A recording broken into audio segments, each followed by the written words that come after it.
Welcome to TonkoCast. Today's guests are super exciting, Trevor Jimenez and our own Chris Sasaki.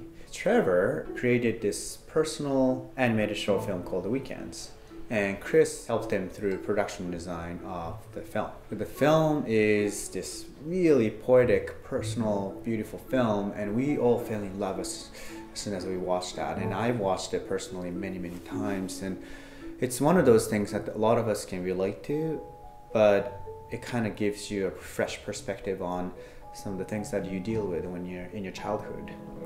Trevor is a story artist at Pixar, and we got to know him there.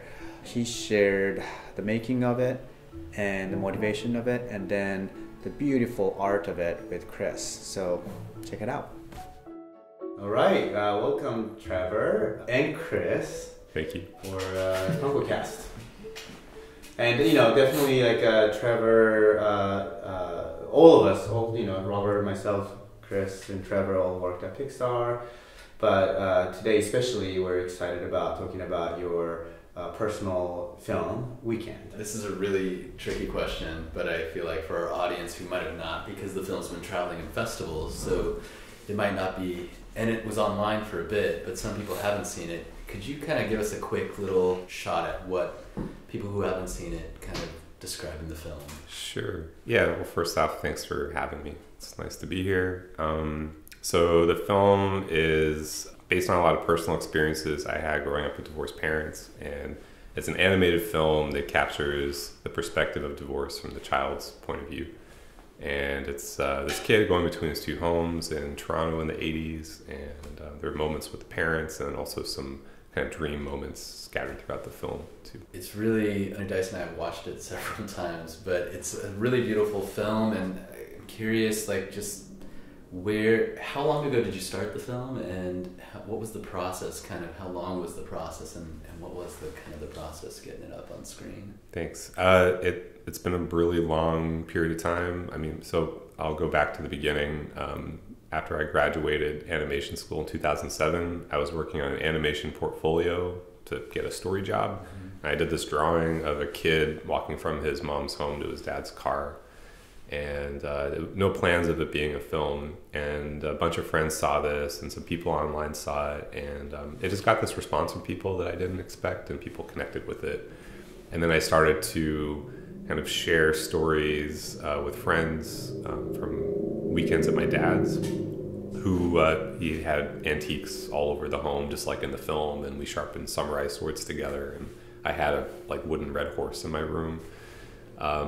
And people were kind of amused, they laughed, and I like the combination of this sort of quirky, funny angle and then this emotional part of going through divorce family experience. And it made me really think that there's something here for a story that people could relate to. So then I started to develop stuff. Drew in my sketchbook, did all this stuff. I just started working. I was in Toronto at the studio called House of Cool. It's my first job, and working on it a lot there. I went to Blue Sky and Disney, and I was working on it kind of in my off time. And then I hit this lag point where work just got really busy, and I kind of lost confidence in the idea. So there was a period of time for 2 years where I didn't really work on it. I was actually out of studio environment working freelance up in Canada, in Vancouver, and then moved back down to the US to work at Cinderbiter.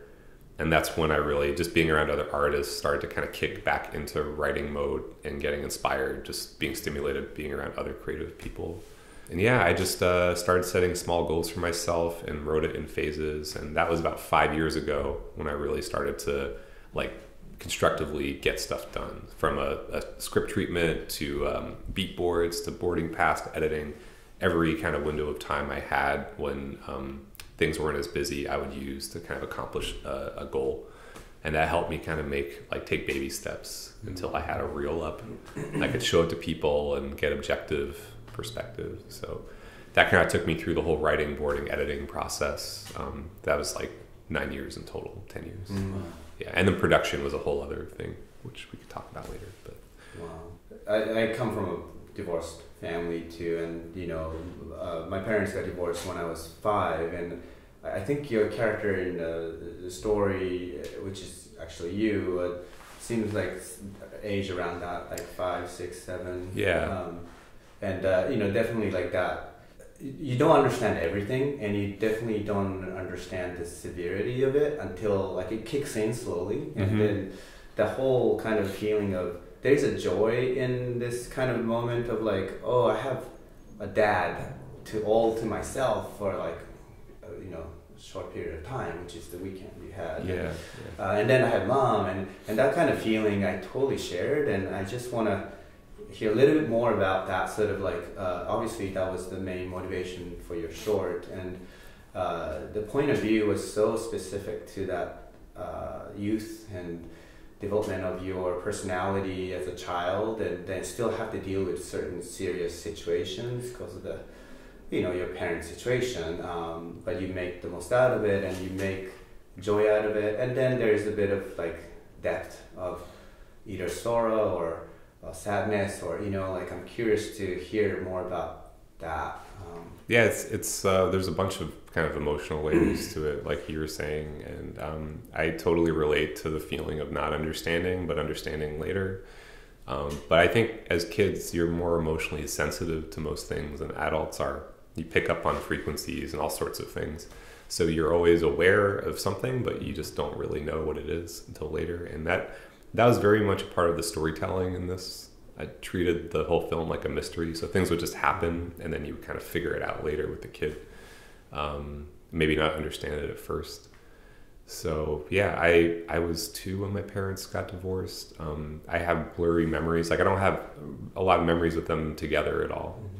But I remember a lot of moments, like obviously my dad picking me up and driving me to his apartment in Toronto, I still remember very well, and like the music he played in the car, and all these like little details and feelings and experiences we've had together during that time. And then my mom, conversely, more like figuring things out, and so that's represented in the film, that kind of that parallel between them, the differences between them, and how different each home felt. And then obviously when like other love interests come in, those are always moments that, like for me anyway, I really remember those moments, and those are in the film too, almost like to a T, like how I remember them as a kid. So it's really interesting at Tonko House right now. Chris is developing new stuff, Dice is developing new stuff, but all of our stories kind of really pushing on trying to make sure that the films are coming from an honest, sincere place, a personal place. But in that, what we've been finding too is there's like a risk and a vulnerability that you take when you put that out there. Yeah. And one of those big things that we've been talking about is what happens when we make these things and then it goes back to the people who are actually a part of the story. And I'm curious, like, this is a story about your parents, have you shared it with your family, and what's that been like for you? Yeah, I think it's a totally different experience sharing the film and promoting it and trying to get it out there for people to see than making it. I think making it, it's hard, but especially in production, it's a very simple, pure thing where you're just making the thing you really want to make with the people you want to work with. Sharing it is more complicated. It's amazing when people relate to it and they don't have the exact same experience you had. That's like, to me, that's like magic. And someone's like, it made me feel like how I felt when I was a kid, even though their parents got divorced at a different age when they were a teenager. It was even more like the separation was more severe in some cases. People shared their stories with me. There are some things that are hard on a personal level because I'm kind of figuring out what I'm comfortable with and not comfortable with sharing, because it's obviously very personal. There's a lot of details from my own life in there, but there's a line for me as to what I'll talk about. So I think it's important to try to understand what that line is early on. And for me, it's sort of shifted and evolved over the last year or so. But overall, it's been rewarding. I mean, I wouldn't have changed anything about the experience of sharing it. And at times it's uncomfortable, but it's worth it. It's kind of what I would say about it. Well, let's talk a little bit about how you and Chris, kind of ended up working together. I mean, the look of the film itself is something to be just. It's beautiful. It's really, really something that pulls from all the same things I love, but is so fresh in a way. And it's all 2D. And you guys did a lot of that work yourselves. I know you had a team, but how did you guys end up working together? Yeah, so I was working on the story. I'm a storyboard artist, like for my job full time. So I'm very comfortable editing, boarding, doing that kind of thing. Visually, I have some experience, but I'm not, I struggle more. It's not as confident for me. So I tried some background tests and like look dev stuff, but none of it like felt right. And then Chris saw, I would share the animatic with some friends, and Chris saw it at an early stage and really responded to it. And I love Chris's work, so I didn't know it would be a match at first. I just knew I liked Chris's work, and then when he liked the film, I started to think about it more, and I'm like, oh, it'd be amazing, if we could, like, at least he could help me a little bit on it. So it started as you just doing a couple paintings at lunch. Yeah, I remember Trevor showed me the film, and I already had a bunch on my plate. I was doing like my first kind of art direction job at Pixar, and I was also in the middle of doing the Ghost Book with some people outside of Pixar. And then I had plans like after that. I knew once I finished that, I was gonna get back to writing for like this graphic novel I was working on. Mm-hmm. And Megan's always like pretty honest with me, like my wife Megan. Because she's always telling me, like, you have too many projects. Mm-hmm. I remember when Trevor showed me the film, I fell in love with it. I was like, I really want to work on this thing. I just don't know how it's going to fit. I kind of did like a little bit of a litmus test with my wife, Megan. I was like, hey, Trevor's making this short. I didn't really say, like, I don't know if I want to work on it yet, but I just kind of like played it for her, and she watched it, and she fell in love with it. And I think she was like sobbing. Like we all were. Every time we see this film, we always get a little bit emotional when we watch this thing. And I was like, so what do you think? She's like, you gotta work on this thing. And I was like, all right. So you can take Megan. Yeah, I was gonna just say thanks. But yeah, I think for me, it was like a co-op program inside of Pixar, and I kind of gave myself boundaries where it's like, okay, I don't want to like not finish the things I have on my play that I already have. And so I told myself, like, I'm gonna do as much as I can at work. But I think before I fully invested, I think for me, I was like, I'm gonna do like 1 or 2 paintings for Trevor and see if this is gonna, well, actually step backwards. My initial intentions were, it's like, I'm gonna create some sort of recipe for you. Or it's like, hey, it's like, maybe you can kind of just like block in stuff, and like I can kind of figure out a system, or like we can find a way to add something textural or something where I can kind of make it visually interesting for the film. And that way I don't have to be like 100% in. I realized, like, as, it worked for one, but to kind of like do other backgrounds, like it just really needed like the special love for individual kind of key shots. It's like, okay, all these are going to kind of be like, it seems like there needs to be like a lot of one-offs and stuff. And so I started doing like, okay, I did this painting, and then I did like another one, and then I started to get more and more like invested, where it's like he would kind of have these drawings for me, and in a selfish way, it's like, oh, I want to paint all of these. And so one after another, I did more, and I think I was doing them like all at lunch at the time, and I was showing Trevor, and I think slowly we started to kind of like learn from things from each painting I did. And then I'm not sure, like originally it started to do like 1, then it led to like 7 key shots, and then it led to like what was like all of the key shots that I don't remember the number of it, what they kind of set the style for like the rest of the artists. I don't remember like I don't remember the key ones. Many. There's probably like 15 to 20. I think in total. But I remember you started, the first few paintings were just like totally experimental. You took a couple master like important shots and just painted them in different styles. Mm-hmm. And we were trying to find like the look of the thing, and for me in the beginning, I just wanted to kind of find a way too. It's like, okay, what's, not to say like the easiest way, but I know like other painters are going to come on, and so what's a nice kind of way where people can come on, and it's an easy ramp up period. And I was just trying different kind of systems of how this could work. And then we kind of all went back to like, it wasn't like perfect, and we kind of went back to like some of like our influences and Mm-hmm. things we liked. And we ended up kind of going a little bit of like this graphic novel approach. Mhm. Like we love Christophe Blaine, and we like this kind of textural quality that he has with his line work and these flats, so you can still get this emotional punch with it. I think it kind of worked because with Trevor, there's so many different worlds that you go into, and you go into like the dad's world, and it has its own. You get a sense of like his world, like all of the Japanese collections and antiques in his room, and then you have like the mom's world, and then you have this dream world, and it's like maybe we kind of build a color palette system of like when you're in your dad's world, you really know, designing like a lot of reds in his room. Mm-hmm. And when you're in mom's room, you kind of see there's a lot more cool colors and green colors, and this dream world has more of this kind of eerie palette. And I think that's a nice way for the audience to kind of like still be on board with like where we are in the time of the film. Mhm. And so it kind of like worked that way, where it's like that was kind of like our stamp of like the rules of the show.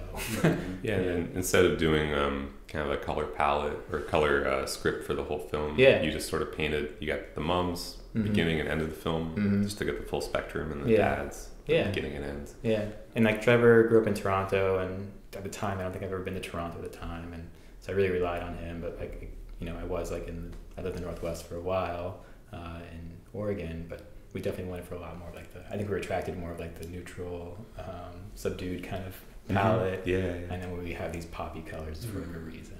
Yeah. The actual line work, whose hand is that? Like, Yeah, so I think for me, I kind of forced Trevor to do that. I mean, not because like I didn't want to. Like it's more of like this is Trevor's personal story, and there's so many specifics of things in the dad's room and the mom's room, and I think it's just because it's a personal story. Like I really wanted Trevor's thumbprint. Like it's like I kind of like you have to do this. Like, yeah. that's cool. I'm happy we did. It was hard because I wasn't super confident again in like the visual, like getting it to a level visually that I felt, Yeah.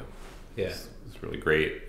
But I'm happy Chris kind of got me to do that. Yeah, I felt bad too because there's times where it's like I remember he had some things in there and I started painting it and I was like, Trevor, I think you have to redo this line work again. And I felt bad for like just giving notes because like I'm not the person making the line work.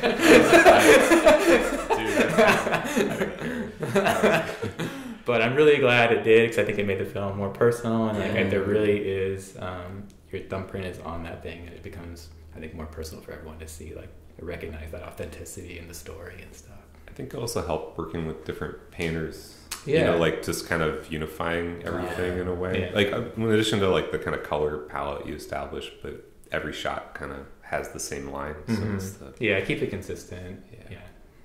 And consistent with the characters as well. Yeah. Because I feel like that integration worked really well. But was there anything in the process of you guys working together, like at that point when Chris came on, were the reels pretty tight, or did the art direction influence at all kind of the end result, what you pictured the end result to be, I guess? Yeah, one thing definitely like when we kind of dove into the art side is by identifying the color like of the mom and the dad, structurally realized that the film was about two relationships, one getting better and one kind of fading. So that helped me when I went back to edit, just to think about those two lines, like that's all that really mattered. And then just kind of checking in with the kid as you go. And there's no 3 acts structure at all. It's a short, but as long as those progress, as long as you feel like those are changing, those relationships, that's all that really mattered in the film. Yeah, the cool part came on, it was the storyboards were pretty locked and like I never worked with a director who had a color script already.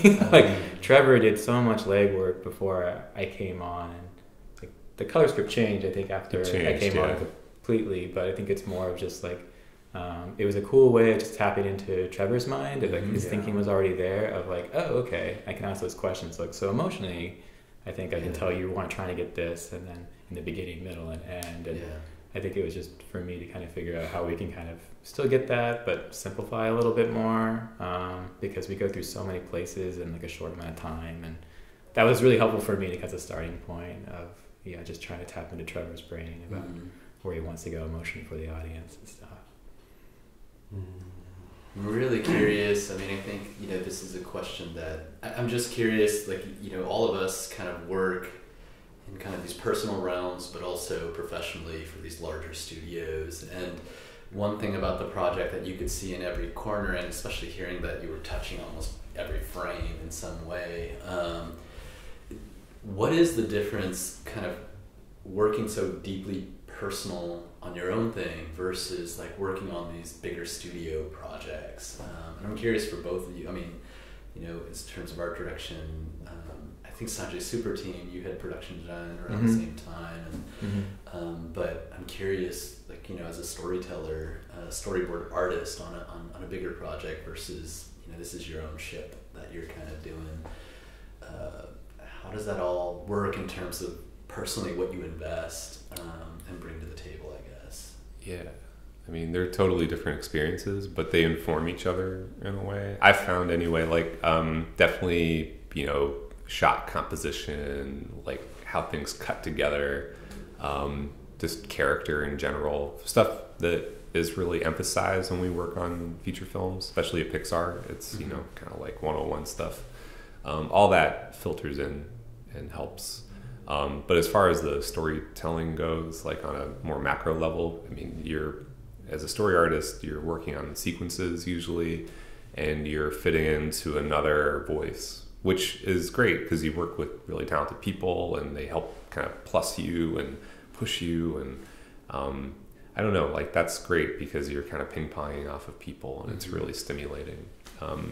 Being on your own, the upside is that you have total freedom. No one's going to tell you what you can or can't do, which is really liberating.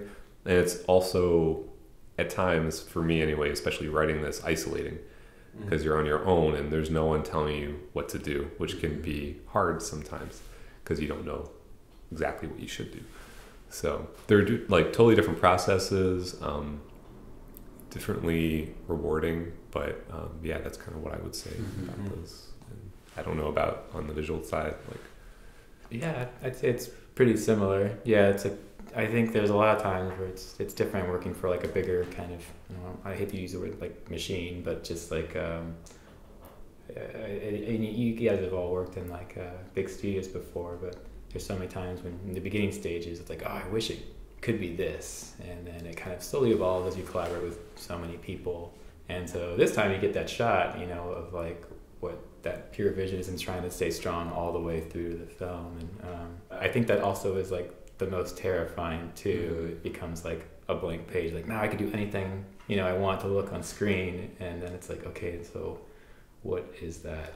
And it comes with a lot of like what's the word, I guess it's like it comes with a lot of self-doubt in a way where it's like, is this really it? Like, I can do this better, or I can do this better. And like I constantly, like there's so many times where I wanted to go back into like other shots, like, okay, now that I know how to make this, I can do this better and better.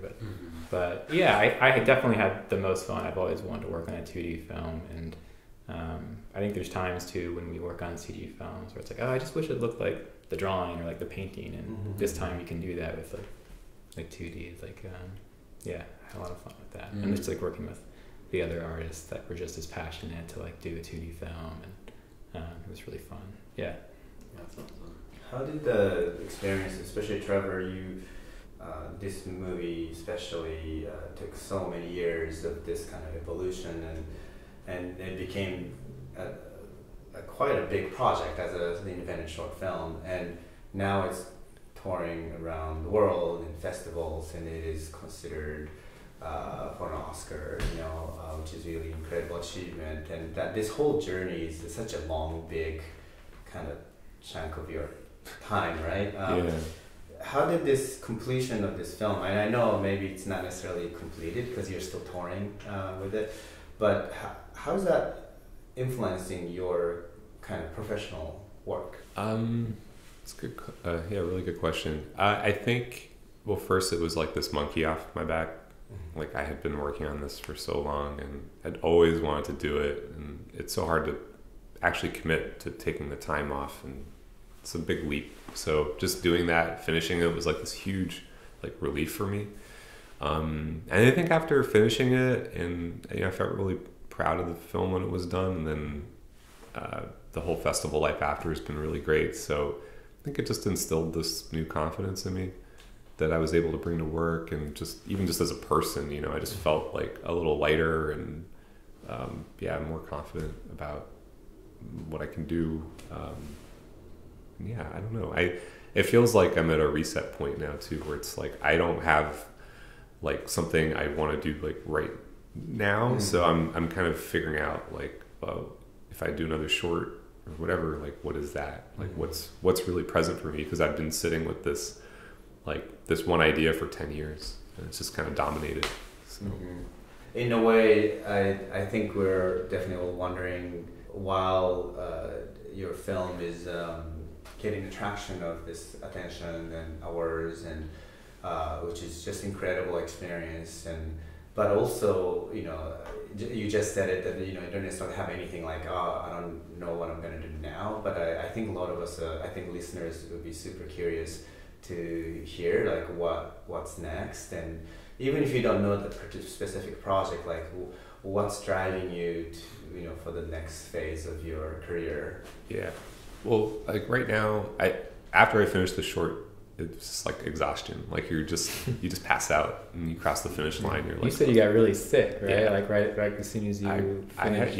My body was all like messed up. I was gonna swear, but I got sick for like 2 or 3 weeks. And, that happens to me. Like anytime like I finish like a big project, for some reason your body just like gives up. We just push ourselves.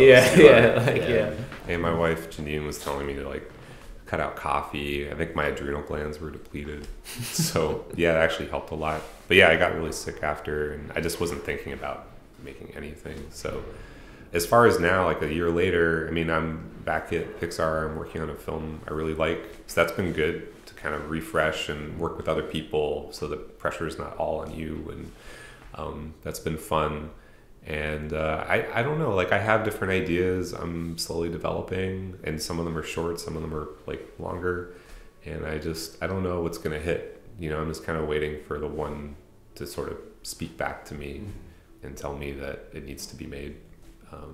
Enjoying the year and all the festival stuff, and just kind of being present with everything. Thank you guys. I mean, the film, we've enjoyed it thoroughly, and really, it's really something that I hope a lot of people get to see, because I think it does speak volumes to its audience, and to kind of, at least for me, you know, I come from a family that my parents are still together, and I've been very fortunate in that way, but at the same time, it's, you know, in watching this, there was great kind of emotional depth that I feel like as a human you identify with, and I feel like, I just want to say a huge thanks, because it feels like it's a work that's taken time to come to the screen in the best way. And so, thank you guys for the great work, and thank you. Spending time with us. Yeah, my pleasure. Thank you. Thank you. Yeah.